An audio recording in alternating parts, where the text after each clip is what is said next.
हिंदी साहित्य कक्षा 12 की मुख्य पुस्तक अंतरा भाग 2 में हम क्विक रिवीजन कर रहे थे और आज हम गद्य खंड को समाप्त कर लेंगे, क्योंकि ये गद्य खंड का पार्ट 3 है जिसमें चैप्टर 8 से 10 है। इससे पहले 2 पार्ट गद्य खंड के हमने पूरे कर लिए और काव्य खंड का पूरा रिवीजन कर लिया था। अब वीडियो जरूर देखें।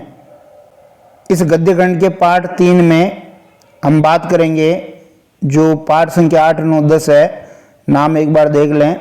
रामविलास शर्मा, यथास्मि रोचते विश्व, ममता कालिया, दूसरा देवदास कहानी और हजारी प्रसाद द्विवेदी का कुटज निबंध। तो बहुत ही इंपॉर्टेंट पार्ट है रामविलास शर्मा का। पहला प्रश्न देखिए, लेखक ने कवि की तुलना प्रजापति से क्यों की है, या कवि और प्रजापति में क्या समानता है। प्रजापति ब्रह्मा जी को कहते हैं। लेखक ने कवि की तुलना प्रजापति ब्रह्मा जी से इसलिए की है क्योंकि उन्हें लगता है कि कवि और प्रजापति दोनों ही दुनिया को बदलने की क्षमता रखते हैं। बहुत ही इंपॉर्टेंट उत्तर है ये कि कवि भी दुनिया को बदलने की क्षमता रखता है, प्रजापति भी दुनिया की जो रचना करता है। जिस प्रकार प्रजापति दुनिया में कभी भी परिवर्तन ला सकते हैं, ठीक उसी प्रकार कवि भी अपनी रचनाओं के माध्यम से संसार को परिवर्तित करने की क्षमता रखता है। कवि समाज में जैसा है उसका ही वर्णन नहीं करता, बल्कि उससे आगे भी देखता है। प्रजापति को जैसा रुचता है वैसी सृष्टि का सृजन वह कर देता है। ठीक वैसे ही कवि भी अपने साहित्य में स्वयं की रुचि के अनुसार पात्रों, चरित्रों, आदर्शों को प्रस्तुत करता है। कवि भी प्रजापति की भांति सब नियंत्रण से मुक्त रहता है। दूसरा प्रश्न देखिए, बहुत ही इंपॉर्टेंट है कि साहित्य समाज का दर्पण है। इस प्रचलित धारणा के विरोध में लेखक ने क्या तर्क दिए। भाई, दर्पण तो वास्तविकता दिखाता है, दर्पण से बढ़कर के है। तो पहला है, दर्पण का कार्य जो है जैसा है उसको हुबहू दिखाना, लेकिन कवि ऐसा नहीं करता, वह संभावनाओं पर भी विचार करता है। बहुत ही अच्छी बात है। यदि साहित्य समाज का दर्पण होता तो दुनिया में परिवर्तन लाने की आवश्यकता नहीं होती। कवि अपनी रचनाओं में कभी भी दुनिया में परिवर्तन लाने की नहीं सोचता। लेखक कहते हैं कि कवि अपनी पसंद के अनुसार दुनिया में परिवर्तन लाना चाहता है, जबकि दर्पण का संबंध परिवर्तन से नहीं है। उसके बाद देखिए, लेखक के अनुसार जब कवियों को समाज का व्यवहार पसंद नहीं आता तो वह उसे बदलने की इच्छा करता है। ऐसी भावना से लिखा गया साहित्य का दर्पण नहीं बन सकता। यदि कवि का काम समाज के यथार्थ को ही प्रतिबिंबित करना होता तो वह प्रजापति का दर्जा कभी भी प्राप्त नहीं कर सकता था। क्वेश्चन नंबर 3 देखिए कि 15वीं 16वीं सदी में हिंदी साहित्य ने कौन सी सामाजिक भूमिका निभाई। बहुत ही इंपॉर्टेंट प्रश्न है ये भी, कि जो हिंदी साहित्य का जो भक्ति काल है वहाँ की हम बात कर रहे हैं। 15वीं 16वीं सदी हिंदी साहित्य का स्वर्णिम युग था। इस युग यानी भक्ति काल में हमें 7 बहुत ही उच्च स्तर का साहित्य देखने को मिलता है। यह वह समय था जब सामाजिक जीवन पर वर्ण, धर्म, जाति का बंधन होने के कारण इस युग के कवि बस भक्ति प्रथा आधारित साहित्य नहीं लिखते थे, अपितु उस युग के कवि समाज के सभी खराब तत्वों के बारे में भी लिखते थे। 15वीं 16वीं सदी में हुई रचनाओं को पढ़कर लोग प्रसन्न भी होते थे तथा उन रचनाओं का लक्ष्य समाज के भेदभावों को दूर करना भी था। 15वीं 16वीं शताब्दी के मुख्य कवियों में कबीर है, तुलसी, सूरदास, मीरा, रसखान, नानक, गणानंद, नंददास, रहीम, नरोत्तम दास आदि थे।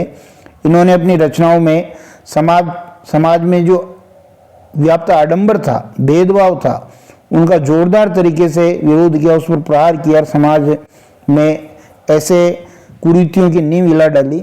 इन्होंने समाज में सच्ची भक्ति और मनुष्यता को स्थान दिया तथा लोगों को इन आदर्शों को अपनाने के लिए प्रेरित किया। उनकी रचनाओं ने जनता में आशा, प्रेम, प्रसन्नता, सुख इत्यादि का संचार किया।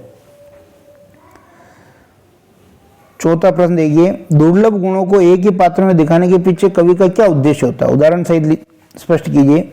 प्राय दुर्लभ गुणों का समावेश एक ही व्यक्ति में होना असंभव होता है। दुर्लभ, हर आदमी में कुछ न कुछ कमियां रहती है, लेकिन जो कवि होता है, लेखक होता है, वो ये चाहता है कि उसका जो पात्र है वो सर्वगुण संपन्न हो जाए। दुर्लभ गुण एक ही व्यक्ति में मिलना मुश्किल है। कवि के अंदर ऐसी क्षमता होती है कि वह ऐसे दुर्लभ गुणों से युक्त पात्र का निर्माण कर सकता है। यह मात्र मनोरंजन के लिए नहीं होता है, इसके पीछे दिशाहीन मनुष्य को दिशा दिखाना मुख्य उद्देश्य होता है।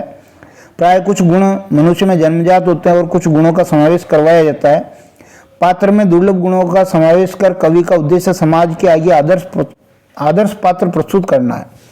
ये समाज में लोगों का आदर्श बन जाता है। यही आदर्श लोगों में दुर्लभ गुणों का विकास कर सकता है। कवि ने राम की कल्पना की तो उसका उद्देश्य था हर घर में राम जैसी गुणों वाली संतान हो, पति मिले, मित्र मिले, मनुष्य मिले, ताकि जो समाज है उसमें दुर्गुणों को समाप्त किया जा सके और एक अच्छे आदर्श की स्थापना की जा सके, रावण जैसे गुणों वाले व्यक्ति को समाप्त किया जा सके। फिर आगे देखिए, साहित्य थके हुए मनुष्य के लिए विश्रांति नहीं, वह उसे आगे बढ़ाने के लिए उत्साहित भी करता है। कैसे? साहित्य की रचना के पीछे अनेक कारण होते हैं। वह थके हुए मनुष्य के लिए विश्रांति के साथ साथ आगे बढ़ने के लिए उत्साहित भी करता है। विश्रांति का मतलब हो गया मनोरंजन। भाई कोई भी आदमी क्या है, मनोरंजन के लिए साहित्य पढ़ता है। समाज को नई दिशा देना, थके आ रहे मनुष्य को नई राह देना, मन को शांति प्रदान करना, उदासी को प्रसन्नता में बदल देना, सड़ी गली परंपराओं के स्थान पर नई परंपराओं को मार्ग देना तथा मनुष्य में पुनः उत्साह का संचार करना है। यानी केवल मनोरंजन नहीं है, ये सारे गुण भी हैं। साहित्य मनुष्य को आगे बढ़ाने के लिए प्रेरित करता है। यही कारण है कि साहित्य में उसे अपने जीवन की झलक ही नहीं मिलती, बल्कि जीवन में आने वाली मुसीबतों से निकलने की प्रेरणा भी मिलती है। यही कारण है कि साहित्य मनुष्य को प्रेरणा, उद्देश्य, मार्ग, शांति, विश्राम और नया उत्साह भी देता है। आगे कह रहा है कि मानव संबंधों से परे साहित्य नहीं है। कथन की समीक्षा कीजिए। एक कवि या लेखक मनुष्य ही होता है। प्रत्येक साहित्यकार मानव संबंधों से युक्त होता है। मनुष्य के जीवन का आधार ही ये मानव संबंध है। ये सामाजिक प्राणी है। कोई किसी का मित्र है तो कोई माता पिता, कोई भाई बहन है, पुत्र पुत्री, मानव संबंधों की एक श्रृंखला है। अतः इस कारण साहित्य की रचना करने वाला जब साहित्य का निर्माण करता है तो साहित्य को इन संबंधों से अलग करना संभव नहीं है। कवि के संबंधों की छाया उसके साहित्य में स्वतः ही पड़ जाती है। इस तरह से वह साहित्य के माध्यम से इसका सुंदर मूल्यांकन करता है। अतः कवि या लेखक के संतोष तथा असंतोष का आधार ही हम मानव संबंध को मानते हैं। अतः साहित्य का सृजन करते वक्त मानव संबंधों का होना बहुत ही आवश्यक हो जाता है। अतः साहित्य मानव संबंधों से परे नहीं है, बल्कि उससे जुड़ा हुआ है।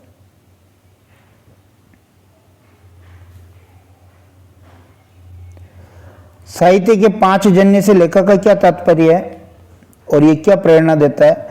5 जन्य कृष्ण के शंख का नाम था। इसे एक स्थान से फूंका जाता था और ध्वनियां 5 स्थानों से बाहर आती थी। अतः लेखक ने साहित्य के 5 जन्य कहकर साहित्य की विशेषता का वर्णन किया है। साहित्य 5 जन्य शंख के समान है, जो जीवन से हार चुके व्यक्ति को अपने नाद से जागृत करता। आवाज शंखनाद होता है। इसके अतिरिक्त यह मनुष्य को जीवन रूपी युद्धभूमि में लड़ने के लिए प्रेरित करता है। साहित्य के 5 जन्य मनुष्य के मन में व्याप्त दुख, निराशा, हार इत्यादि भावों को उखाड़ फेंका है। यह आज से ही नहीं, प्राचीन काल से मनुष्य की रक्षा कर रहा है। यह मनुष्य को कर्म करने के लिए उत्साहित करता है। जो लोग भाग्य के भरोसे रहते हैं, साहित्य का 5 जन्य उनका उपहास उड़ाता है।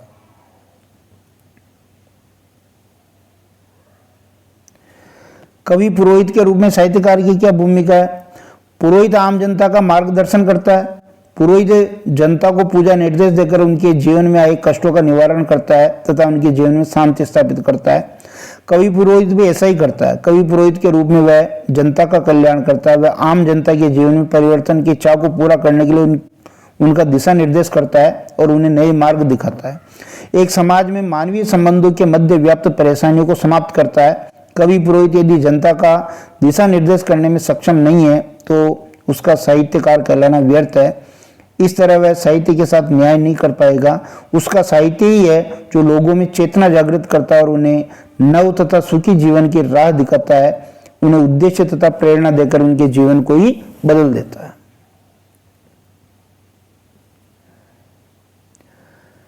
लेखक के अनुसार सृष्टि की रचना करने वाला कवि गंभीर यथार्थवादी होता है। कैसे?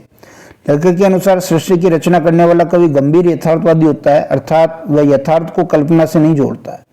वह उसे गंभीरता से लेता है और अपनी रचनाओं में पूरी गंभीरता से उस यथार्थ को दर्शाता है। वह यह भी बताता है कि विश्व से उसे असंतोष क्यों है। इस प्रकार के साहित्यकार की विशेषता होती है कि वह अपना कर्तव्य पूरी गंभीरता से निभाता है। उसके पांव यथार्थ पर पूर्ण रूप से टिके होते हैं। वह अपनी रचनाओं के चमकीले चित्रों और पार्श्व की गहरी काली रेखाएं दोनों ही यथार्थ जीवन से लेता है, अर्थात वह सच्चाई से पूरी तरह से जुड़ा होता है। वह जानता है कि वर्तमान में क्या चल रहा है। वह जानता है कि वर्तमान का ये सत्य कैसे भविष्य के क्षितिज पर दिखाई देगा। साहित्यकार के लिए सृष्टा और दृष्टा होना क्यों जरूरी है? साहित्यकार के लिए आवश्यक है कि सृष्टा यानी रचना करने वाला, दृष्टा यानी देखने वाला।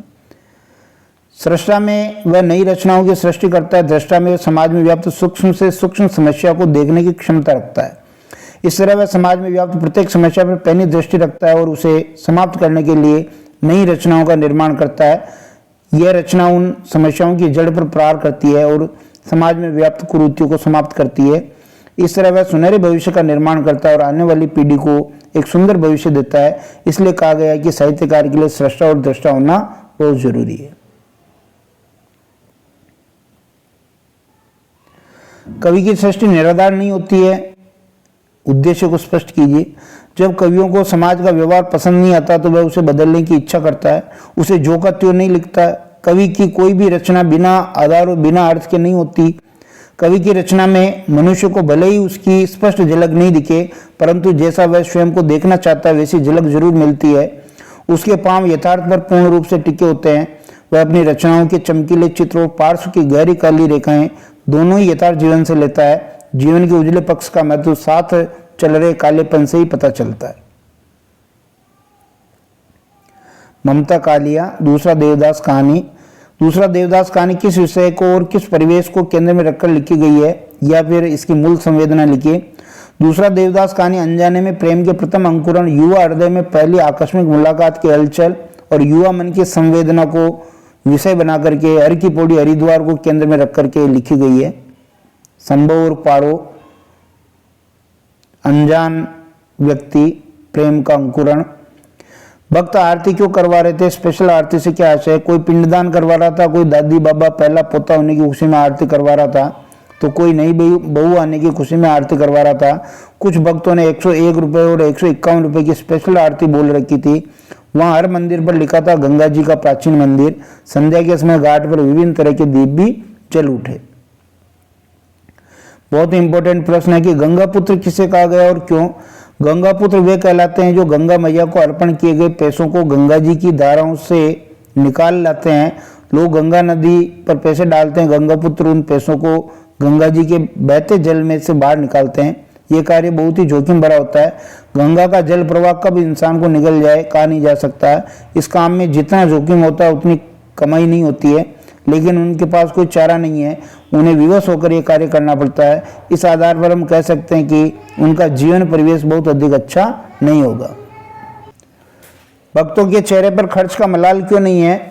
कुछ खर्च सुखदायी होते हैं, खर्च हुआ पर भक्तों के चेहरे पर कोई मलाल नहीं है। कई खर्च सुखदायी होते हैं। 101 रुपये 151 रुपये की स्पेशल आरती पहला पोता होने की खुशी और नई बहू आने की खुशी में करवाई जा रही थी, इसलिए लोग इनमें खुशी खुशी खर्च करते हैं और आरती करवाते हैं।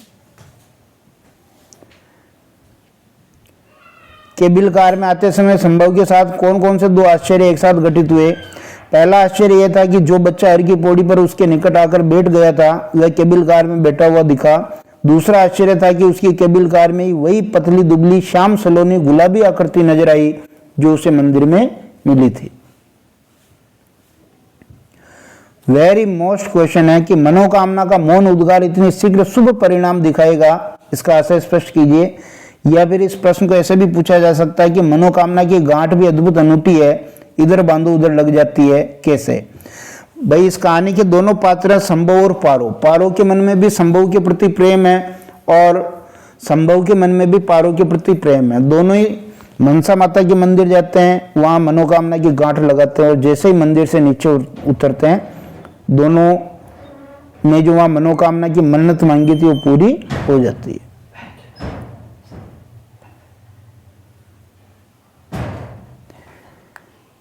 संभव की दशा तो पारो को पहली बार देखकर पता चल जाती है, लेकिन पारो के मन की दशा का वर्णन उसके द्वारा मन में बोली गई इस पंक्ति से होता है। इससे पता चलता है कि संभव पारो के दिल में पहली मुलाकात में जगह पा गया था। वह भी संभव से मिलने के लिए बेचैन थी जितना संभव था। यहाँ तक कि संभव से मिलने के लिए उसने संभव की भांति मनसा देवी में मन्नत की चुनरी बांधी। संभव को देखकर उसकी मन्नत पूरी हो गई। इससे पता चलता है कि उसकी मनोदशा भी संभव की भांति पागल प्रेमी जैसी थी जो अपने प्रियतम को ढूंढने के लिए यहाँ वहां मारा मारा फिर रहा था।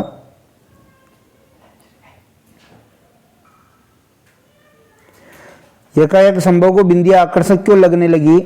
संभव और पारो की पहली मुलाकात हर की पौड़ी हरिद्वार के एक मंदिर में हुई। संभव को गुलाबी वस्त्र पहने भीगी हुई आकृति वाली लड़की से प्रेम हो गया था। इससे पहले किसी लड़की ने उसके दिल में दस्तक नहीं दी थी। अचानक पारो से मुलाकात होने पर उसे किसी लड़की के प्रति प्रेम की भावना जागरूक हुई थी। बिंदिया से संभव को अपनी प्रेमिका की याद आ जाती है, इसलिए एकाएक संभव को बिंदिया अच्छी लगने लगती है। लड़की और लड़का दोनों क्यों अकबका गए? संभव पहले ही एक मंदिर में खड़ा था। एक लड़की बाद में गुलाबी वस्त्र पहने भीगी हुई स्थिति में संभव के पास आकर के खड़ी हो जाती है। पुजारी अनजाने में ही उनको पति पत्नी समझ लेता है और उन्हें सुखी रहने, फलने फूलने, हमेशा साथ आने का आशीर्वाद दे देता है। पंडित जी का जैसे ही यह आशीर्वाद सुना, दोनों असहज हो गए क्योंकि दोनों पति पत्नी नहीं थे। हर की पौड़ी पर जो गंगा जी की आरती होती है उसका वर्णन कीजिए। कलकल करती गंगा माता मानो जीवन को सुख प्रदान कर रही हो। हर की पौड़ी नामक घाट पर अब फूलों के दोने 2-2 रुपए में बिक रहे थे। गंगा सभा के स्वयंसेवक मुस्तैदी से घूम रहे थे। कुछ भक्तों ने 101 रुपए, 151 रुपए की स्पेशल आरती बोल रखी थी। वहां हर मंदिर पर लिखा था गंगा जी का प्राचीन मंदिर। कोई पिंडदान करवा रहा था, कोई दादी बाबा पहला पोते होने की खुशी में आरती करवा रहा था, कोई नई बहू आने की खुशी में आरती करवा रहा था।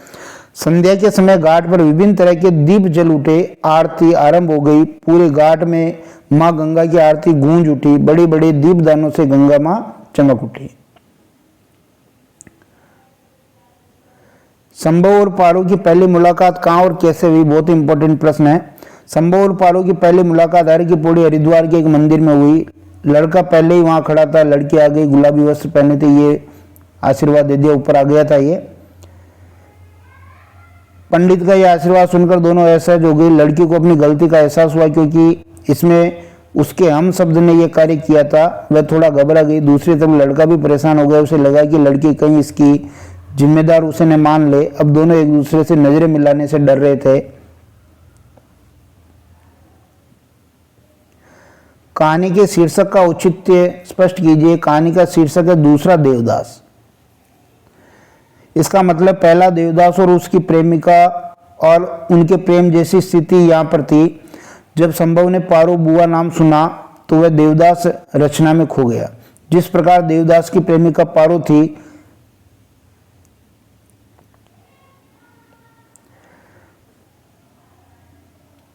उसने इसी पारो को पाने के लिए मनसा देवी के मंदिर में मन्नत की गांठ बांधी थी। वह अपनी इसी पारो को देखना चाहता था। इस कथन में स्पष्ट हो गया कि इस कहानी की नायिका का नाम पारो है और संभव की कहानी इस पारो के बिना पूरी नहीं हो सकती। इसलिए संभव अपने आप को दूसरा देवदास कहता है। दूसरा देवदास कहानी अनजाने में प्रेम का प्रथम अंकुरण है। बहुत इंपॉर्टेंट प्रश्न है। या फिर प्रेम के लिए किसी भी निश्चित व्यक्ति, समय और स्थान का होना आवश्यक नहीं है। संभव एक नौजवान है। इससे पहले किसी लड़की ने उसके दिल में दस्तक नहीं दी थी। अचानक पारो से मुलाकात होने पर उसे किसी लड़की के प्रति प्रेम की भावना जागरूक हुई थी। पारो को जब उसने गुलाबी साड़ी में पूरी भीगी हुई देखा तो वह देखता रह गया।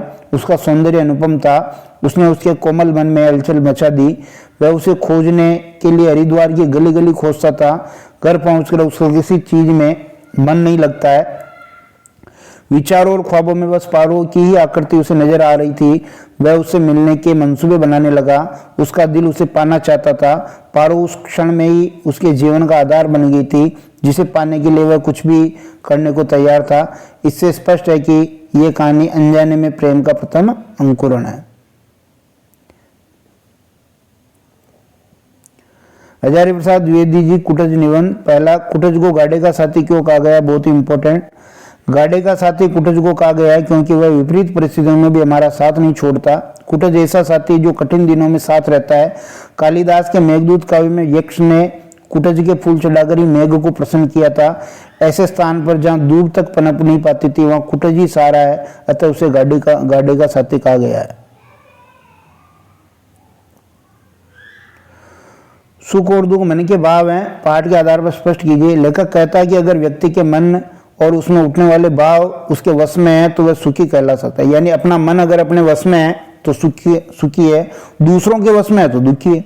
और सुखी भी हो भी सकता है क्योंकि कोई इच्छा उसको कष्ट नहीं दे सकती। दुखी तो वह है जो दूसरों के कहे अनुसार चलता है, जिसका मन खुद के वश में नहीं होता है। परवश होता है, वह दूसरे के हाथ की कठपुतली समान व्यवहार करने लगता है, अर्थात दूसरों को खुश करने हेतु सभी कार्य करता है। इसलिए लेखक दुख और सुख को मन का भाव मानता है।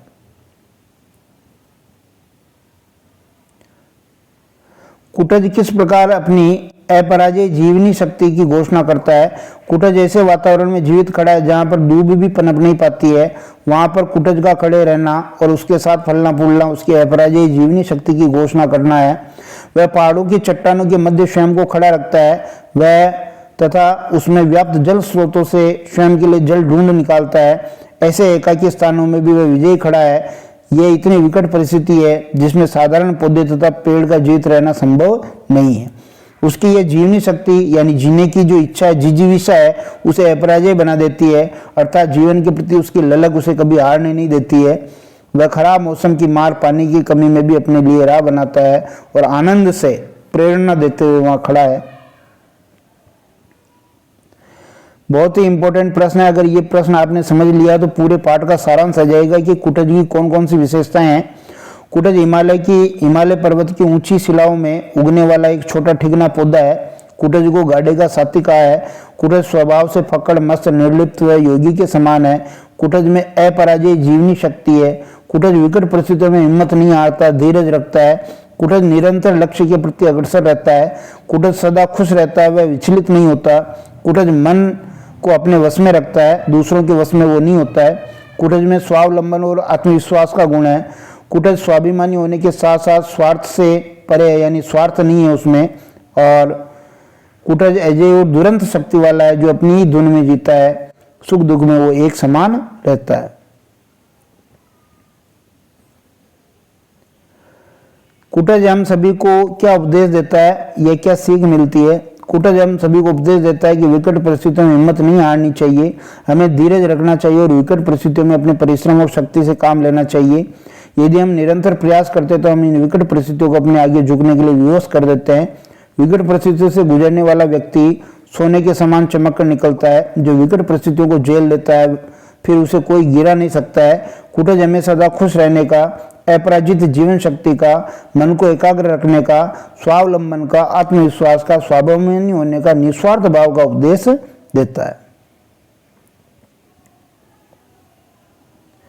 नाम के संबंध में लेखक का क्या मानना है। लेखक कहते हैं कि नाम का जीवन में बहुत बड़ा महत्व है। रूप व्यक्ति सत्य और नाम समाज सत्य है। सामाजिक स्वीकृति मिलने से नाम बड़ा हो जाता है। नाम ही मनुष्य की पहचान होती है। यदि किसी व्यक्ति का नाम न हो तो उसके रूप, रंग, आकार आदि का वर्णन हो जाने के बावजूद भी हम उसे भली भांति नहीं पहचान पाएंगे। नाम के बिना मनुष्य की पहचान अधूरी सी लगती है। उसको समाज के लोग भी उसके नाम से ही जानते हैं। चाहे मनुष्य कितना भी सुंदर हो, यदि उसका नाम नहीं है तो उसको लोग पहचानने से इनकार कर देंगे। नाम ही मनुष्य की पहचान है। नाम के आधार पर ही उसे पहचानना सरल हो जाता है। सिर्फ उसका नाम सुन के हमें उसके रूप, दोष, आकार, गुण, रंग, धर्म, जाति इत्यादि सबका बोध हो जाता है।